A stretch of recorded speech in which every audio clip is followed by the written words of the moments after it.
अतः श्रीलिंग महापुराणयामः षठ सप्तदश अध्याय।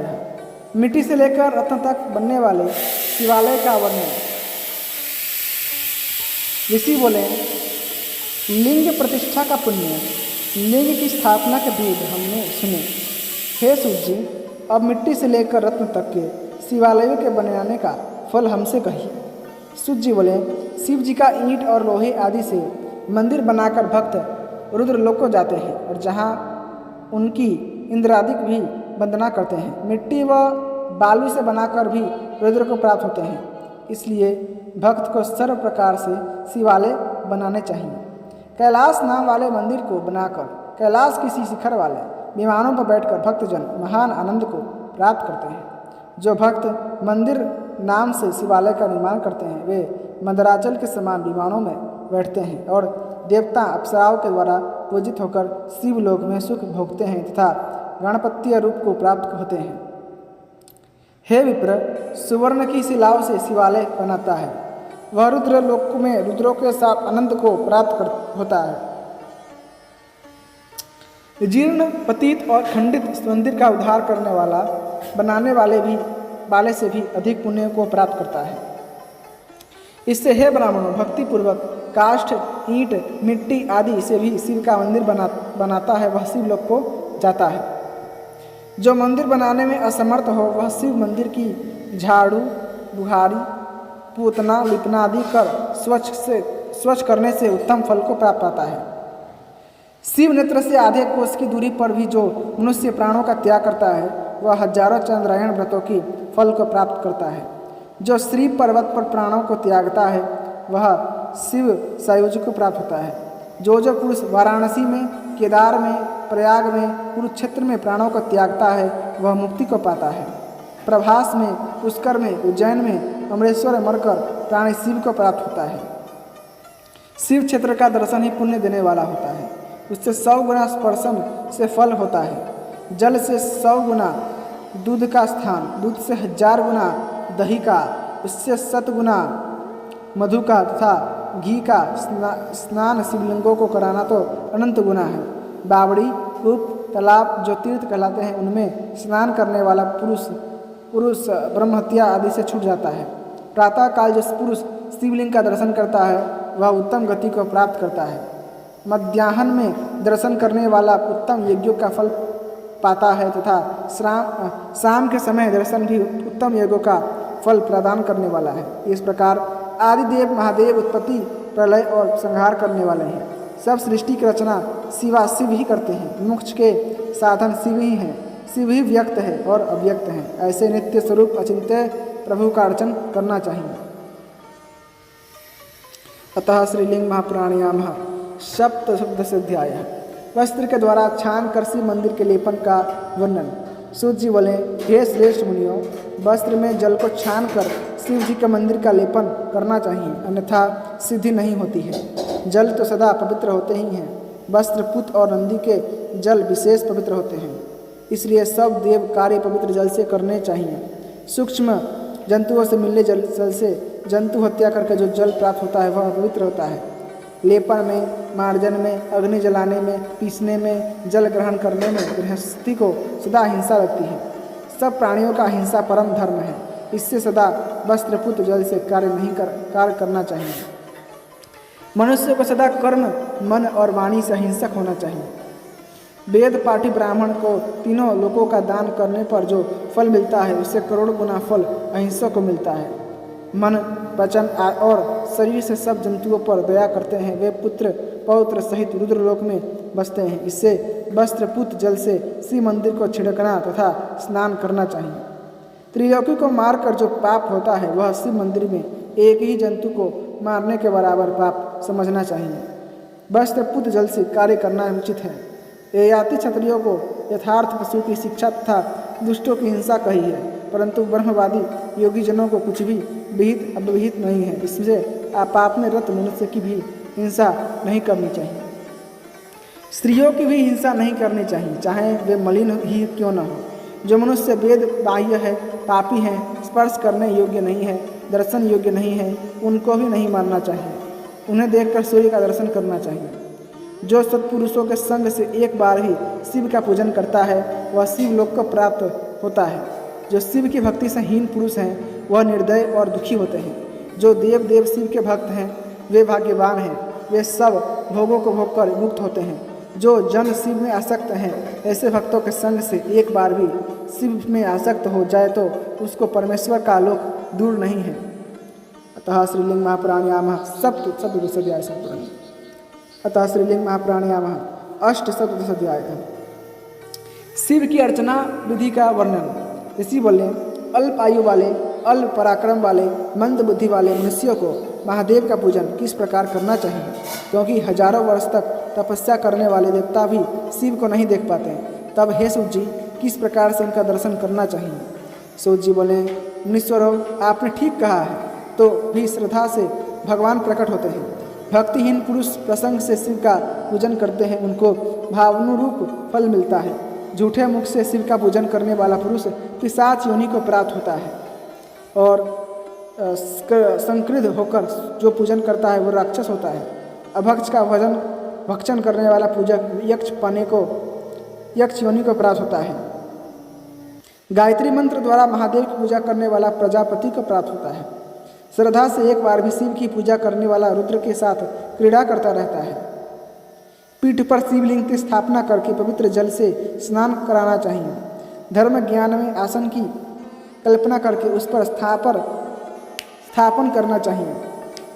पाद्य, आचमन, ऊर्ध्व जल देकर दूध, घी, दही तथा दिव्य जल से स्नान कराकर केसर कस्तूरी का लेपन कर पुष्प तथा अखंड बेल पत्रों से शिव का पूजन करें।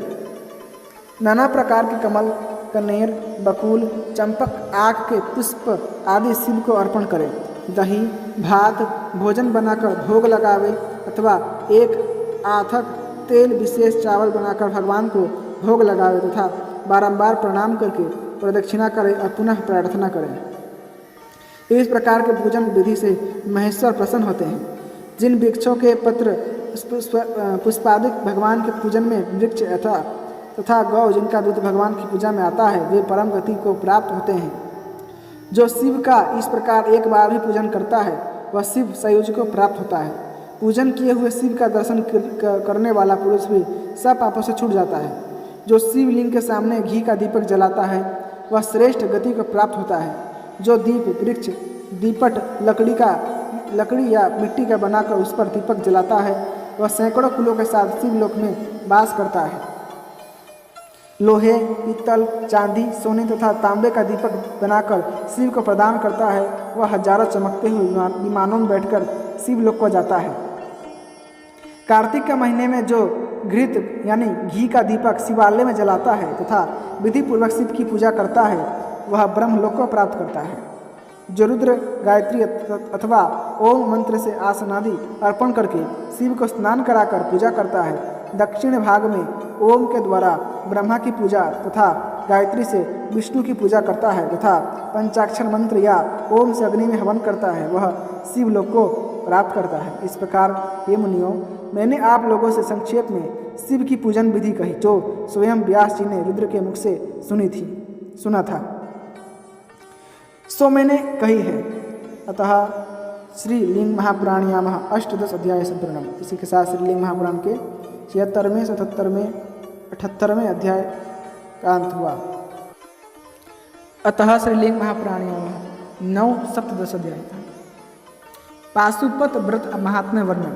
ऋषि बोले, हे सूत जी, जैसे पशुपति को देखकर पाशुपात से विमुक्त देवों ने पशुपने को त्यागा सो हमसे कहिए। सूत जी बोले, प्राचीन काल की बात है कि कैलाश पर्वत की शिखर पर भोगाख्य नाम वाले स्वस्थान में विराजमान शिव जी के पास सब देवता मिलकर गए। वहाँ पर सब देवताओं के हित के लिए विष्णु भगवान भी गरुड़ पर चढ़कर गए। सब देवताओं ने कैलाश पर पहुंचकर प्रणाम किया तथा विष्णु भगवान भी गरुड़ से उतरकर सुमेरु पर्वत पर चढ़े।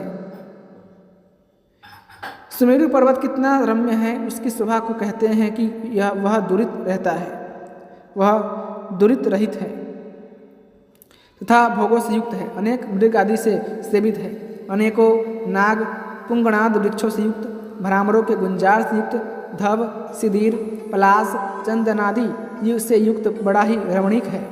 उस सुमेरु पर्वत के ऊपर पूर्व में विश्वकर्मा ने शिव के क्रीड़ा का स्थान बनाया है। उस स्थान को देखकर इंद्र आदि देवताओं ने दूर दूर से ही प्रणाम किया।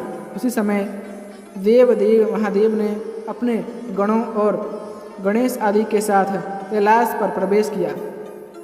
ब्रह्मा आदि सभी द्वार पर उपस्थित हैं तथा मणि और स्वर्ण आदि से निर्मित अनेक विमान वहाँ व्याप्त है। द्वार पर अनेक भवन रचे हुए हैं। सब देवों ने इस प्रकार के भवन देखकर प्रसन्न हो पूर्व में भीतर प्रवेश किया। वहाँ नाना प्रकार के मृदंग, वेणु आदि बाजे बज रहे थे। अप्सराएं नृत्य कर रही थी। वह स्थान अत्यंत रमणीक था। वहाँ भी नाना वस्तुओं सहित मणियों के द्वारा सूर्य के समान तेजस्वी विमान रखे हैं। अनेकों तड़ाग, वापी, कूप आदि हैं तथा जिनकी सीढ़ियाँ वगैरह मणियों से जड़ी हैं। इंद्र आदि गण ने पूर्व के मध्य में सूर्य के सदृश से प्रकाश वाला विमान देखा। विमान के द्वारा पर नंदीश्वर तथा गणेश को देखकर सभी ने प्रणाम किया। गणेश्वर ने कहा कि हे देव, तुम निष्पाप हो, कहो कैसे आगमन हुआ। देवता बोले, हे देव, पशुपाश विमोक्षण के लिए महेश्वर महादेव के दर्शन कराओ। प्रभु ने पूर्व में त्रिपुर को भस्म करने के लिए पशुत्व का वर्णन किया था। उस पशुत्व के प्रति हम सब शंका युक्त बने रहे। शिव ने ही पाशुव्रत कहा था। इस व्रत से पशुत्व नहीं रहता। यह व्रत 12 वर्ष या 12 मास या 12 दिन का है। सो इस व्रत करने से सब पाप आशुपाश से मुक्त हो जाएंगे। ऐसा कहने पर नंदी ने उन देवों को गण सहित सांब शिव का दर्शन कराया। देवों ने भव को प्रणाम कर स्तुति की। देव ने पशुत्व का विमोचन किया और स्वयं महेश्वर ने पाशुपत व्रत का उपदेश दिया। तब से सब देव पाशुपत कहलाए। उन्होंने तब किया। फिर 12 वर्ष के अंत में सब देवता ब्रह्मा और विष्णु अपने अपने स्थान को चले गए। हे मुनियों, यह वृतांत मैंने ब्रह्मा के मुख से सुना था, सो तुमसे कहा। पूर्व काल में सनत कुमार से व्यास जी ने सुना था। इस प्रकार मनुष्य पाशुपाश से मुक्त हो जाता है। अतः श्रीलिंग महापुराणयामः 9-17 अध्याय संपूर्णम्। अतः श्रीलिंग महापुराणयामः 8-10 अध्याय से 12 लिंगाख्य पशुपाश विमोक्षण व्रत वर्णन। ऋषि बोले, हे सूत जी, आपके द्वारा पाशुपत के पाशुपाश विमोक्षण व्रत को सुना। अब प्राचीन काल में देवताओं के द्वारा उसका किस प्रकार अनुष्ठान किया गया, यह आप हमारे लिए कहिए। सूत जी बोले, पहले सनत कुमार ने शैलादि से पूछा था। नंदी ने उनको जो संक्षेप में कहा है, देव, दैत्य, सिद्ध मुनियों ने उसका अनुष्ठान किया है, वह यही 12 लिंगाख्य पशुपाश विमोक्षण व्रत है। यह भोग, काम और मुक्ति को देने वाला है। 6 अंगों सहित वेद को मथ कर के इसको निकाला है। संसार रूपी वृक्ष के जीवों को मोक्ष देने वाला है। ब्रह्मा विष्णु ने भी इसका अनुष्ठान किया है। शिव का पूजन साधारण रूप से सभी महीनों में करने की विधि का वर्णन करता हूँ। चैत्र में सोने की, वैशाख में ब्रज की अर्थात हीरे की, ज्येष्ठ में मरकत मणि की, आषाढ़ में मुक्ता की, सावन में नीलमणि निर्मित, भादो में पद्मराग में, आश्विन में गोमेद की, कार्तिक में प्रवाल, मार्गशीर्ष में वैदुर्य की, पूष में पद्मराग की, माघ में सूर्यकांत मणि की, फागुन में स्फटिक मणि की लिंग मूर्ति बनाकर पूजा करें। सभी महीनों में सोने का कमल बनाए या चांदी से अथवा केवल कमल से ही पूजा करें। रत्नों के अभाव में सोना, चांदी, उनके अभाव में ताम्र व लोहे से कार्य किया जाना चाहिए अथवा पत्थर की, लकड़ी की या मिट्टी की या सर्वगंधमय शिव की मूर्ति बना लेनी चाहिए। हेमंत ऋतु में महादेव की श्रीपत्र बेलपत्र से पूजा करें। सही महीनों में चांदी का कमल जिसमें सोने की कली बनी हो ऐसे कमल से पूजा करें। अभाव में केवल बेलपत्र से पूजा करें। बेलपत्र में सदा लक्ष्मी निवास करती है। नील कमल में अंबिका, उत्पल में षणमुख तथा महादेव पद्म में रहते हैं। श्रीपत्र को कभी भी त्यागना नहीं चाहिए। गुगुल से उत्पन्न धूप सदा सर्व पापों का नाश करती है, अतः धूप दीप हमेशा अर्पण करना चाहिए। सर्व रोगों का नाश करने वाला, सर्व सिद्धि देने वाला चंदन कहा है। श्वेत आग के फूल में साक्षात ब्रह्मा का वास है। कनेर में साक्षात मेधा, करवीर में गणाध्यक्ष, बक में साक्षात नारायण, सर्व सुगंधित पुष्पों में गंगा जी निवास करती है। शुद्ध अन्न 1 या अधिक आढ़क शक्ति से निवेदन करना चाहिए। प्राणियों को अन्न दान करने से शंकर जी की तृप्ति होती है। इससे प्रति मास देव का पूजन करना चाहिए। पूर्णमासी को महादेव जी का व्रत करना चाहिए। इससे सर्व कार्य की सिद्धि होती है। सत्य, अहिंसा, शौच, दया, शांति, संतोष, दान धारण करके व्रत करना चाहिए। वर्ष के अंत में गोदान तथा बैल की सवारी का त्याग तथा वेद पाठी ब्राह्मण को भोजन कराना चाहिए। शिव क्षेत्र में शिवलिंग की स्थापना करनी चाहिए या उसे ब्राह्मण को दान कर देना चाहिए। इस प्रकार शिव की पूजा करने वाला मनुष्य उत्तम तपस्वी हो जाता है और करोड़ों सूर्य के समान प्रकाश युक्त उत्तम विमान में बैठकर शिवलोक को प्राप्त होता है। यह भक्त शिवपने को, देवपने को, पितृस्वरपने को, गणपतिपने को प्राप्त है। विद्यार्थी विद्या को, भोगार्थी भोगों को तथा जो भी कामना करता है यह उसको प्राप्त करता है। 1 माह का व्रत करने पर भी मनुष्य रुद्रपने को पाता है। यह शुभ पवित्र व्रत देव, किन्नर, विद्याधरों को रुचता है। विधि पूर्वक इसका पूजन करने और मूर्धा से प्रणाम करके इस स्तवन का जप करता है वह शिव धाम को प्राप्त होता है। पूर्व में ब्रह्मा ने इस स्तोत्र को तीनों लोकों के हित के लिए कहा था, अतः यह स्तोत्र अमूल्य है। अतः श्रीलिंग महापुराणयामः 18 अध्यायः संपूर्ण। अतः श्रीलिंग महापुराणयामः 1:18 अध्यायः। विपोहन नाम का स्तोत्र। सूत जी बोले, हे ऋषियों, अब मैं विहोपन स्तवन को आप लोगों को कहता हूँ जो सर्वसिद्धि को देने वाला है। नंदी के मुख से कुमार ने सुनकर व्यास जी को सुनाया तथा व्यास जी से मैंने सुना था, सो कहता हूँ। शुद्ध निर्मल यशस्वी काल को देखने वाले परमात्मा भव के लिए नमस्कार है। वे 5 मुख वाले, 10 भुजा वाले, 15 नेत्रों से युक्त, स्फटिक मणि के समान संपूर्ण आभूषणों से भूषित, सर्वज्ञ, शांत, सर्वोपरि स्थित हैं। पद्मासन में बैठे हुए सौम्य से हमारे सभी पापों को दूर करें।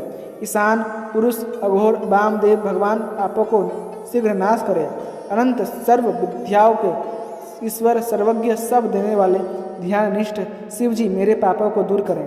सूक्ष्म सूर्य और असुरों के ईश्वर विश्वेश ध्यान में संपन्न शिव जी मेरे पापों को दूर करें। शिवोत्तम, महापूज्य, ध्यान परायण, सर्वज्ञ, सर्वद और शांत मेरे पापों को दूर करें। एकाक्ष, ईश, शिवार्चन परायण, शिव ध्यान संपन्न महाराज मेरे पापों को दूर करें। त्रिमूर्ति, ईश, शिव भक्त प्रबोधक, शिव ध्यान संपन्न मेरे पापों को दूर करें इत्यादि। इस विपोहन स्तोत्र को जो भक्तिपूर्वक जपता है अथवा सुनता है वह सब पापों को त्याग कर रुद्र लोक को प्राप्त होता है। कन्या की कामना करने वाला कन्या को प्राप्त करता है। विद्यार्थी विद्या प्राप्त करता है। धन की कामना करने वाला धन प्राप्त करता है। इसको सुनने वाले को बात, पित्त, कफ की बीमारी नहीं होती। इस स्तोत्र को जपने से सब तीर्थों और दानों का जो फल है वह प्राप्त हो जाता है।